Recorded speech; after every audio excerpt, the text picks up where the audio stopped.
नाज़रीन, मैं हूँ आपके साथ उस्मा एजाज खान। न्यूज़ कैफे में मैं और मेरी टीम कहेंगे आपको खुश आमदीद। कैसे हैं? ठीक ठाक, खैरियत के साथ, मोहब्बत के साथ, प्यार के साथ अपने दिन का आगाज़ कर चुके होंगे। हम भी अल्लाह ताला के बाबरकत नाम के साथ अपने दिन का आगाज़ करते हुए, मोहब्बतें देते हुए, मोहब्बतें समेटते हुए और मोहब्बतें बखेरते हुए अपने घरों से निकलते हैं और इस मंजिल की तरफ रवा दवा होते हैं जहाँ हम कुछ सीख सकें और आपको कुछ सिखा सकें। तो बेसिकली मकसद इस प्रोग्राम का यही होता है कि कुछ अवेयरनेस आपको भी होनी चाहिए और हमें भी होनी चाहिए। हम जो इल्म हासिल करते हैं उस इल्म को हम आप तक पहुँचा सकें। अल्लाह ताला ने ज़िंदगी का एक यही उसूल बनाया, अगर आप चीज़ें अगर आप गैदर करें और अगर आप सीख रहे हैं और अगर उनको डब्बे में बंद कर देंगे तो ना आप कुछ सीख सकेंगे और ना ही आप कुछ किसी को सिखा सकेंगे। तो इसको जितना ज़्यादा आम किया जाए किसी भी मालूमात को, मैं हमेशा आपसे बात करती हूँ कभी माशी हवाले से, कभी माशरती हवाले से, कभी रिलेशनशिप्स के हवाले से, कभी मोहब्बत के साथ, कभी मोहब्बत की बातें, कभी प्यार की बातें, कभी मिलने मिलाने की बातें, कभी दुख की बातें, कभी तन्हाई की बातें, कभी आपकी और मेरी बातें। तो उनका मकसद क्या होता है? क्या उनका मकसद सिर्फ ये फजूल बात करना होता है? लेकिन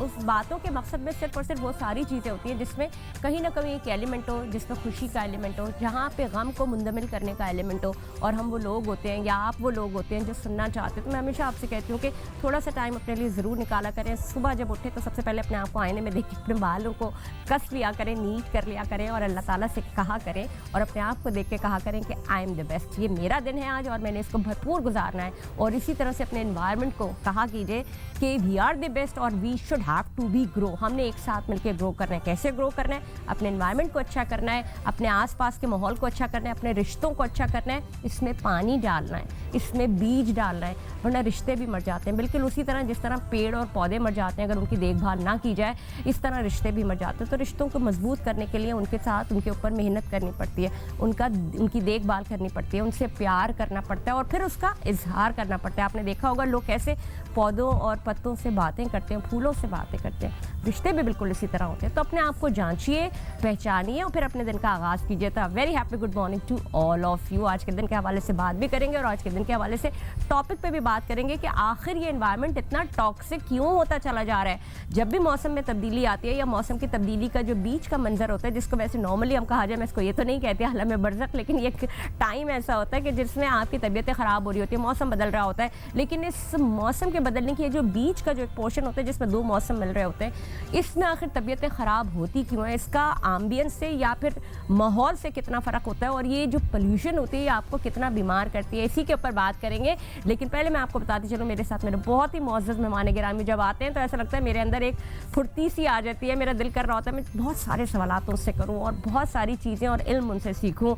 मुस्लिम रज़ा साहब, अस्सलाम वालेकुम। वालेकुम सलाम। क्या आपका तारुफ कराऊँ? मेरे पास अल्फाज नहीं है क्योंकि मैं और मुस्लिम हम एक दूसरे को बहुत अरसे से जानते हैं। हमारा ही मुल्क ऑन एंड ऑफ जाके नंबर गिनती पे आ जाता है, यानी कि कभी हम जो पोल्यूशन में और आलूदगी में पहले नंबर पे आ जाते हैं। अगर कराची के हवाले से बात करें, कभी कराची ऊपर, कभी लाहौर ऊपर। इसकी क्या वजूहात होती हैं? आखिर ऐसा कौन सा काम है जो हमारे मुल्क में हो रहा है जिसकी वजह से इतनी फ़िज़ाई आलूदगी होती है? इसी के ऊपर हम बात करेंगे। मेरे साथ, जैसे कि मैंने आपसे तारुफ कराया, उनकी बहुत सारी एक्सपर्टीज़ हैं और उनके कारनामे और काम इतने ज़्यादा हैं कि शायद मुझे सिर्फ अगर मैं बात करना शुरू करूँ तो प्रोग्राम का वक्त ख़त्म हो जाएगा। मुस्लिम भाई, फ़िज़ाई आलूदगी बेसिकली क्या औकात है? मैं where I stand nowhere. नहीं, आपका बहुत शुक्रिया। हमेशा जब भी आप आते हैं बहुत अच्छा हमें सिखा के जाते हैं। बात सारी आती है फ़िज़ाई आलूदगी के। इसके ऊपर मेरे पास बहुत सारी लंबी चीज़ें और बड़े बड़े मोटे मोटे नाम भी है। कोई इसको ग्लोबल वार्मिंग कह देता है, कोई इसको स्मोक कह देता है, कोई इसको फ़िज़ा में और कुछ बहुत ओजोन लेयर के हवाले से बात की जाती है। और अगर हम अपने मुल्क की बात की जाए, जितना फजला, जितनी गंदगी, जितने धुएँ, लेकिन बेसिकली फ़िज़ाई आलूदगी में नंबर गेम होना, कभी पाकिस्तान ऊपर कभी नीचे, यानी कराची के हवाले से। और अगर आप दोनों सिटीज़ में बात करें तो ये भी आगे पीछे होता रहता है। तो पहले तो मुझे ये बताइए ये है क्या चीज़? देखें, इसमें ऐसा है कि जो हमारी फ़िज़ा है इसमें कुछ एक इसके में कहलाता है पार्टिकुलेट मैटर, यानी छोटे छोटे ज़रात, और ये पार्टिकुलेट निकले पार्टिकल से, ठीक है ना। तो जब एक ख़ास वक्त, जब इस तरह का मौसम शुरू हो जाता है, जब हवा भी कम होती है, हाँ। थोड़ी खुनकी भी बढ़ रही होती है, तो वो जो शबनम जिसको आप कहते हैं, जिसको आपको फॉग भी कहते हैं अंग्रेज़ी में, ये इतनी नुकसानदेह नहीं है क्योंकि इसके अंदर जो है ना, उसमें तो छोटे छोटे ज़रात हैं जो नमी के ज़रात होते हैं। जब उनको सर्दी मिलती है तो वो फ्रीज़ हो जाते हैं और वो फ्रीज़ होकर घूम रहे होते हैं वहाँ पर। लेकिन जब उस में स्मॉग हो जाती है इसको, यानी What उसके is अंदर smog? हाँ लोगों को देखिए ये इसमें पता ही नहीं है। स्मोक और फॉग जब मिल या, गई ना तो वो तो वो smog आप स्मॉग बन गई। अच्छा, उसमें क्या होता है, उसके अंदर जो पार्टिकल्स होते हैं वो सारे पार्टिकल्स क्या होते हैं, वो सारे जहरीले पार्टिकल्स होते हैं, यानी इसको आप टॉक्सिक्स कहते हैं, टॉक्सिक्स। अब उसमें मैं ऐसे ही सरसरी बता देता हूँ, जिसमें आप समझ नाइट्रोजन डाइऑक्साइड है, इसमें सल्फर डाइऑक्साइड है, इसके अंदर जो है कार्बन मोनोऑक्साइड है, जो जितने ट्रैफिक के जो आप हम जो गाड़ियाँ चल रही होती हैं कार्बन मोनोऑक्साइड में इमिट कर रही है। उसमें एक और चीज़ होती है जिसको हम लेड भी कहते हैं, जो सीसा कहलाता है। और आप मैं ये बताऊँ कि एक वक्त था जब हम एयर गन चलाते थे तो सब उनके छर्रे मुँह में रखते थे, वो हमें इतनी अवेयरनेस ही नहीं थी कि वो लेड कितना जबरदस्त, कितना एक इतना बड़ा हैवी मेटल है कि जब आपके अंदर चला जाएगा तो कभी भी। मैं थोड़ा और बताऊं कि अभी भी यह होता है कि अखबारों में रोटियां बांध के देती जा, हाँ वो भी तो उसके अंदर भी लेड है, जो अखबार की छपाई होती है वो किससे होती है, वो भी लेड है उसके। लेकिन बात ये है कि उसमें कार्बन भी मौजूद है, ठीक है ना। बात ये है कि ये तो हो गई बिल्कुल एक आम सी बात ना, कि जो मैं समझता हूँ हर देखने वाला जिसको इतनी ज़्यादा डेप्थ की नॉलेज नहीं भी है तो वो भी इसको समझ जाएगा। अच्छा, इसको जो है हमने इसको जो ये बढ़ जाता है, फिर हम एक तरफ हम इधर ही बात करेंगे, शायद इंडिया में जो है वो फसलों को जला रहे हैं, मुर्दे भी वहाँ पे जलाए जाते हैं, और एक ख़ास सीज़न में हवा ऐसी चलती है जो वहाँ से इस तरफ को चलती है, ईस्ट पंजाब से वेस्ट पंजाब की तरफ चल रही है, तो ये भी इम्पैक्ट आता है, ये भी आता है। लेकिन बात ये कि देखो वो तो दूसरी कंट्री है ना, हम इधर बैठ के उस दूसरी कंट्री को क्या समझाएंगे। पाकिस्तान का जो पूरी दुनिया में जो इमिशन हो रहा है कार्बन का, उसमें पाकिस्तान का कंट्रीब्यूशन 1% है खाली। अच्छा। लेकिन सबसे ज्यादा इफेक्ट पाकिस्तान हो रहा है, क्यों हो रहा है? थर्ड वर्ल्ड कंट्री है, वजह रिसोर्सेज कम है, थर्ड वर्ल्ड कंट्री है। लेकिन तो सॉरी कथा कलामी की माफी चाहूंगी, जो आपने जैसे पड़ोसी मुल्क की बात की, अब वहां पे जो जलाया चीजें जा रही हैं वो आ रहे हैं, उसे कैसे रोकेंगे? उसको ऐसे रोका जाएगा कि मतलब उसकी देखो उसकी अवेयरनेस, उनको भी पता है ऐसी बात नहीं है, लेकिन एक ऐसी हमारा आपस में कोई नहीं, आपस में हमारे कोई ऐसे ताल्लुकात तो है नहीं ना। हाँ। भाई ऐसी बात है कि मेरा कोई दोस्त है तो अगर मैं उसको बताऊं कि भाई तुम ये काम गलत कर रहे हो या मुझे उससे नुकसान हो रहा है तो वो फौरन से रुक जाएगा ना, दोस्त है ना मेरा वो। और अगर वो मेरा दोस्त नहीं है और वो मेरा एक कन्वेंशनल दुश्मन है, एक पुरानी हमारी दुश्मनी चली आ रही है, तो इतने आराम से पानी के कितने पानी के जो हमारे आप तनाज़े चल रहे होते हैं, तो कभी उस तरफ से हमें कोई खास ऐसा पॉजिटिव वो मिला। स्मोक क्या है, फॉग और स्मोक मिलते हैं तो स्मोक बनता है, फिर इसके क्या असरात आते हैं और कितने मुजरे सेहत असरात आते हैं? जी मुस्लिम देखो इसमें ना उज़मा जो इसका जो सबसे बड़ा जो हमारे इसका जो इम्पैक्ट है ना, वो हमारे पास जो पॉपुलेशन जो हमारी पॉपुलेशन में सबसे ज़्यादा तादाद जो है बच्चों की है, ठीक है ना। और ये बच्चे डायरेक्ट इस समझ लें डिज़ास्टर की डायरेक्ट रडार में हैं बच्चे। क्यों हैं कि उनके हर ऑर्गन्स जो है ना वो डेवलपिंग ऑर्गन्स होते हैं, ठीक है ना। उनका जो एक तरीके से समझ लें कि लंग्स भी डेवलप कर रहे होते हैं, उनका हार्ट भी डेवलप कर रहा होता है, और उस वक्त वो बहुत ज़्यादा फ्रेजाइल होते हैं। और जब हमारी आबो हवा में हमारा एयर क्वालिटी इंडेक्स जब तक समझ लो कि 200 से ऊपर चला जाता है, जो कि मैं समझता हूँ कि फिर खतरे की अलामत शुरू हो जाती है। मतलब ये अप टू समझ लो 150 इज ओके, बट उसके ऊपर जितना है, क्योंकि लाहौर में 700 से ऊपर चला गया था, अंदाज़ा लगाओ।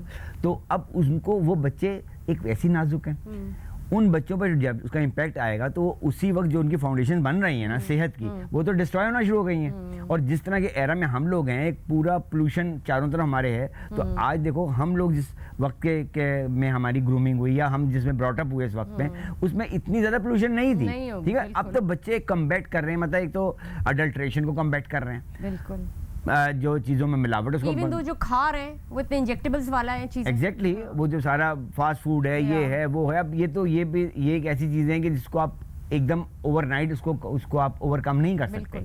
अच्छा, अब चक्कर ये है कि उन बच्चों को how we can protect them from this maniac, वो उसके लिए हमें कलेक्टिवली काम करना है, बहुत कलेक्टिवली। क्योंकि अच्छा, और मैं आपसे बताऊँ, देखो यही जो स्मोक है, इससे सबसे बड़ी क्या बीमारी होती है? इससे होती है फाइब्रोसिस।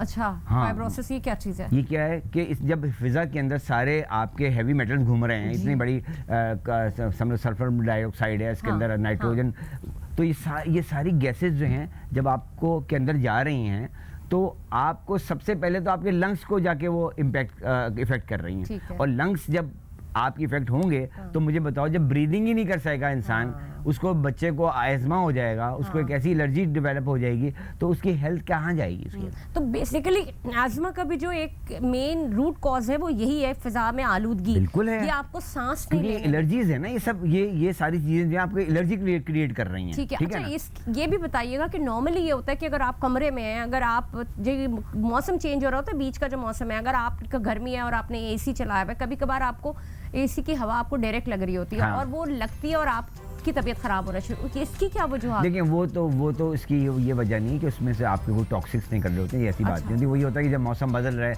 आपने एसी को ज़्यादा चिल्ड कर दिया, पता लगा कि ना भी करें, हल्का सा कुछ हो तो क्या वो उसकी क्लीनिंग का फर्क होता है उसमें भी? तो फिर हाँ, उसमें भी जो है वो इस तरह के फिल्टर्स आते हैं एसी में भी, कि उसके अंदर भी कुछ बैड बैक्टीरियाज होते हैं जो परिंदे होते हैं, या कभी कभार आप देखेंगे जो आपके रेप्टाइल्स होते हैं ये अंदर चले जाते हैं। बिल्कुल, ये भी तो कहीं ना कहीं मरते होंगे, कुछ चीजें डालते अब दूसरी बात ये है कि इसमें जैसे अब इतनी बड़ी, अब देखिए यहाँ पे ग्रीन लॉकडाउन उन्होंने लगा दिया है। अब ग्रीन लॉकडाउन लगाने का मतलब ये है कि पहले, और उन्होंने जितनी बसेस अभी मुझे कोई बता रहे थे कि भाई सारे बसेस को वहाँ पर मैं देख रहा था कि उन्होंने कहा कि हम जो उनसे पूछा कि जी ये जो इतना इमिट कर रही हैं, कार्बन मोनोऑक्साइड निकाल रही हैं, तो आप क्या कर रहे हैं? कहते हैं हम इनको कन्फिस्केट कर रहे हैं, इम्पाउंड कर रहे हैं, उनको ले आके हम थाने में जाके बंद कर देंगे।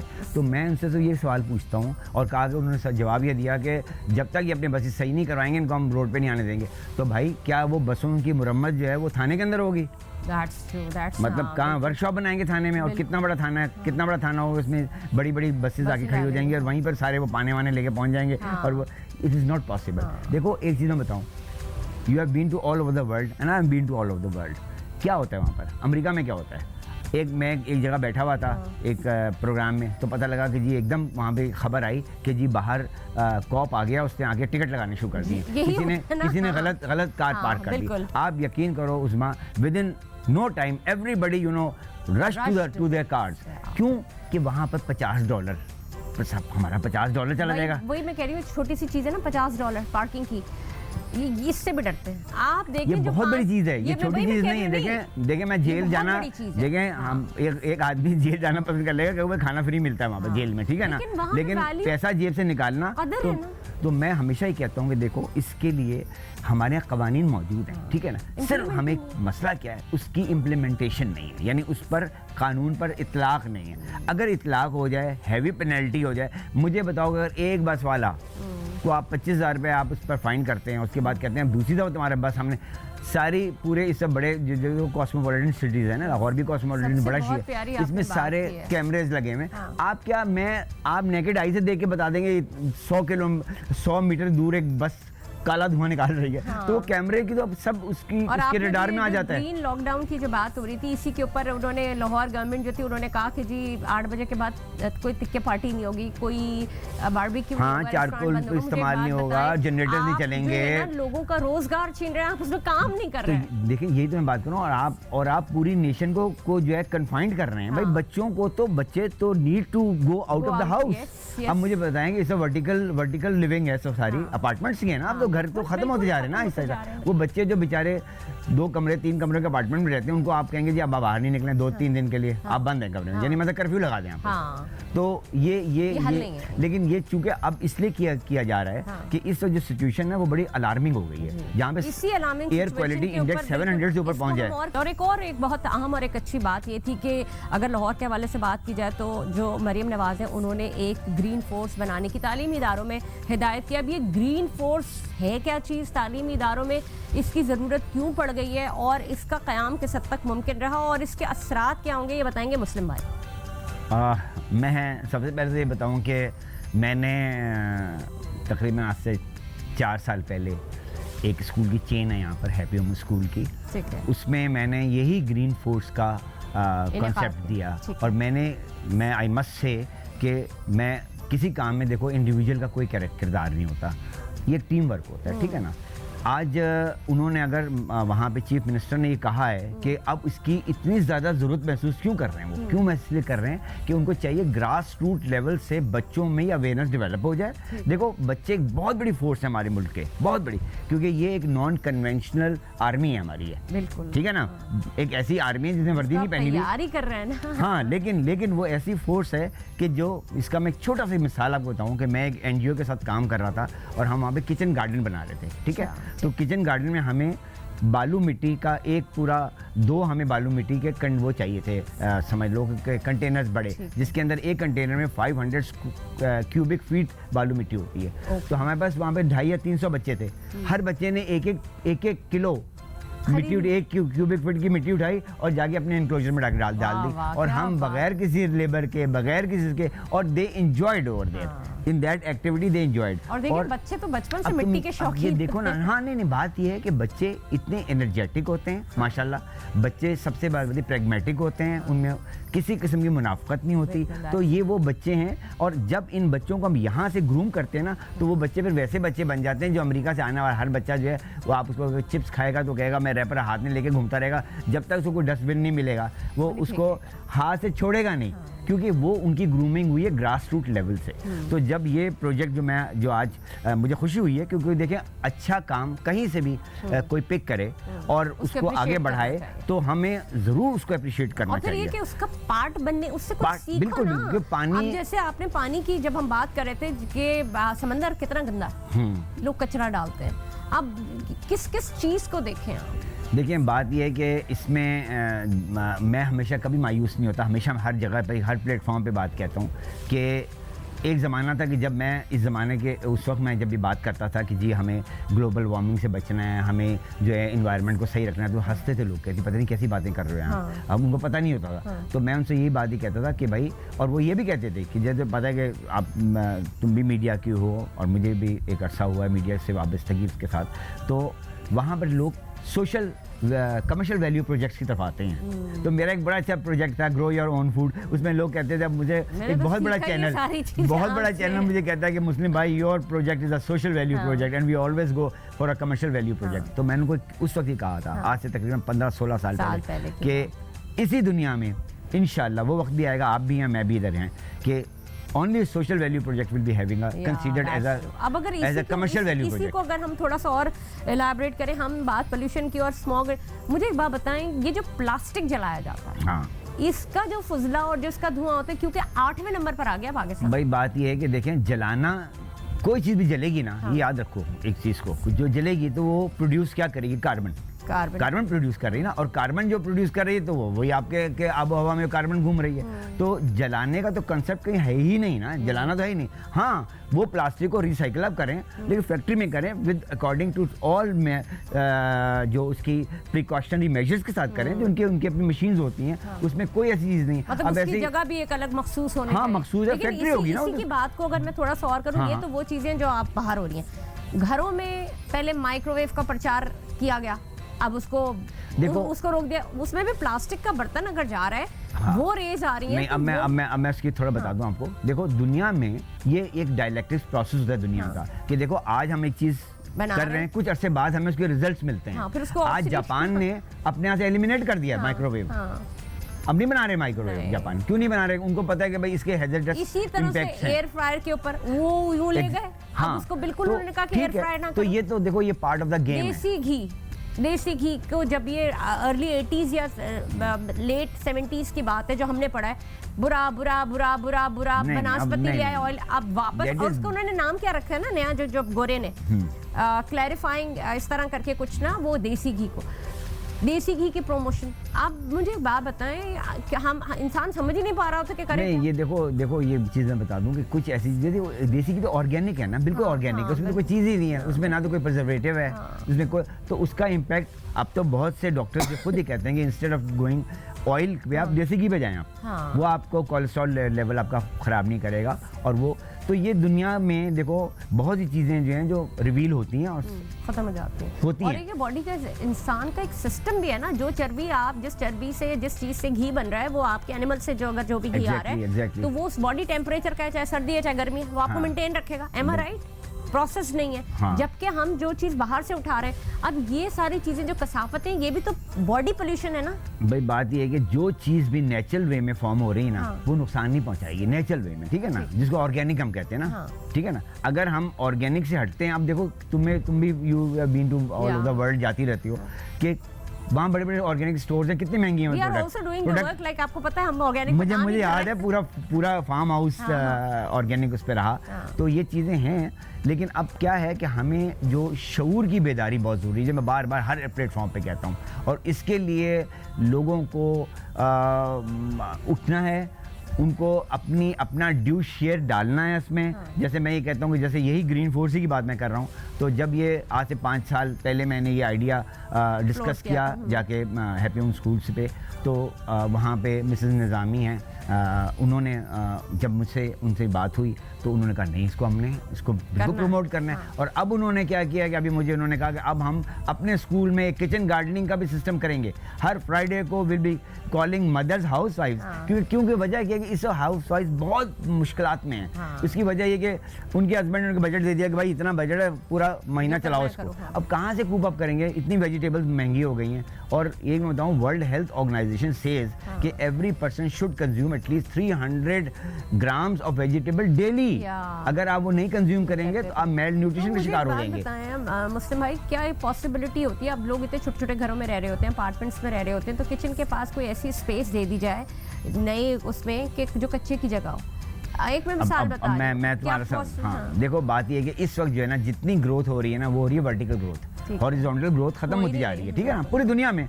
न्यूयॉर्क चले जाओ, तुम बाहर कहीं चले जाओ, सिंगापुर है, थाईलैंड है, हर जगह हाई राइज बिल्डिंग्स है ना। तो हाई राइज बिल्डिंग का भी उन्होंने एक पूरा मॉडस ऑपरेंडी किया हुआ है। ये क्या है कि हाउस, यानी इवन मैं कहता हूँ स्टूडियो अपार्टमेंट, जो कि तकरीबन 400-450 स्क्वायर फीट का होता है स्टूडियो अपार्टमेंट, उसमें भी they you get so many outlets where you can grow your own vegetables. आप सलाद उगा लें, आप बंचिंग अनियंस उगा लें, आप चाहिए ना। देखिए तीन चीज नहीं, देखिए छोटा सा ग्रीस किचन हो रहा है काम, ये ना कहें आप, हो रहा है, बहुत हो रहा है काम। देखिए अगर आप मॉडर्न है, आप ग्रीस किचन तो बना देंगे, लेकिन आप उसके साथ एक कच्चे की जगह उगाओ, खाओ किचन से। देखो कच्चे की जगह जो है ना, वो तो ग्राउंड की बात आ गई ना, ग्राउंड की। मैं तो ग्राउंड की बात ही नहीं कर रहा, मैं बात कर रहा हूँ 12 स्टोरी बिल्डिंग की बात कर रहा हूँ। लेट्स सपोज वो किस तरह, वो ऐसा में होता कि देखो 3 चीजें हैं जिसका, जो हम किसी भी कल्टीवेशन में 3 चीजों का हमें चाहिए होती है। एक हमें वहाँ पे सॉइल, एयर का पैसेज चाहिए, एक सनलाइट चाहिए थोड़ी सी, और उसके बाद थोड़ी सी हमें मॉइस्चर चाहिए, नमी जो हवा में भी होती है, ठीक है ना। अगर ये 3 चीज़ें कहीं जगह पर आप खुद उसको रेकी कर लें, मैं तो कितने अपार्टमेंट वालों में तस्वीरें भेजते हैं मुझे, मैं उनको बताता हूँ कि भाई तुम यहाँ पर एक हैंगिंग पॉट लगा लो, यहाँ एक हैंगिंग पॉट लगा लो, और उसमें क्या उगाओ, तुम धनिया उगा लो, पुदीना उगा लो। कट जाएगा, लेकिन मैं आपसे बहुत बहुत ज़्यादा आपका शुक्रिया अदा करूँगी कि आप आते हैं और इतना अच्छी मुफीद मालूमात हमें देते हैं। नाज़रीन, इस तरह के और बहुत सारे शोज़ करते रहेंगे और आपकी राय ज़रूर जानेंगे, लेकिन आज के प्रोग्राम में अब तक के लिए इतना ही। मुझे दीजिए इजाज़त, मैं हूँ आपके साथ उस्मा एजाज खान। पाकिस्तान जिंदाबाद।